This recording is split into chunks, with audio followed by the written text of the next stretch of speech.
You know, my brother's new theory about who did it is that because the funny thing is the Elephant Man's in our movie, and some people ask like, why is the Elephant Man in your movie? And we'll go, well, through our research, we found that he was at this hospital that was in walking distance of all the murder locations, right? And he lived in a flat right across the street from the hospital. And now the Elephant Man could have been a suspect.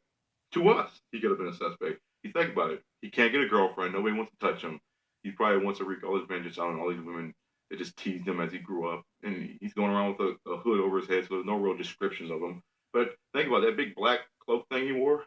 That is like, that is part of the Ripper thing, Yeah. What did make women look like left-handed or right-handed? I don't know. But I know one of his hands really didn't function, so. And then on top of it, see, the murder stopped because he took his pillows out and laid straight down and died. That's why. That's when the murder stopped.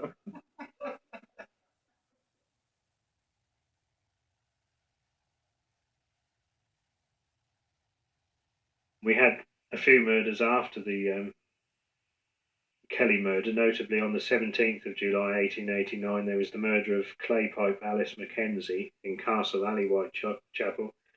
Here she is in the mortuary photo and shots of her from the Illustrated Police News. It was looked on as another Ripper murder, but most authorities today agree that it wasn't a Ripper killing, although she had her throat cut and there was some abdominal mutilation.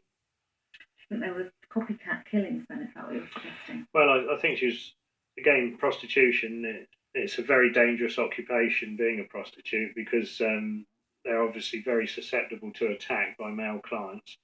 And a lot of prostitutes get murdered and the crimes remain undetected because it's so difficult. Invariably, the murderer is a stranger because he's with a prostitute, and it's very difficult to tie in, who may have done the murder.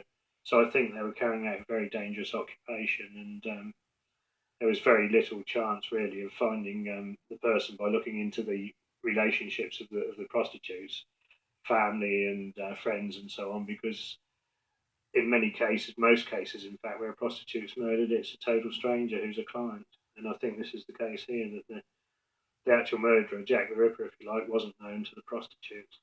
And on the 10th of September, there was a headless and legless body found under the railway arches in Pinchin Street, Whitechapel. That's off Backchurch Lane. A woman? Yes, a woman's body. The head and legs, as I say, had been taken off, were never found. There was abdominal mutilation. And again, it was signalled as a Ripper crime, but there's little doubt it wasn't. It was somebody had murdered the woman and was disposing of the body. That was on the 10th of September 1889. Here we have a shot of Frances Coles. She was murdered on the 13th of February 1891, and she's the last prostitute victim of a killer that was actually initially described as Jack the Ripper. Again, I think there's little doubt it wasn't the Ripper. She had her throat cut. She was found in Swallow Gardens, Whitechapel, which, despite the name Swallow Gardens, is a dingy railway arch off Chamber Street, and in fact you can still see it today. It's quite atmospheric. And the chap here shown at the inquest is a man called Sadler, who was in fact suspected of her murder and probably did in fact murder her, Thomas Sadler.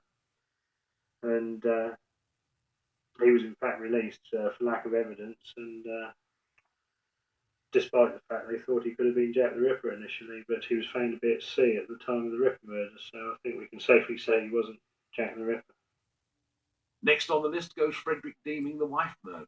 Next on the list goes the Jewish slaughterman.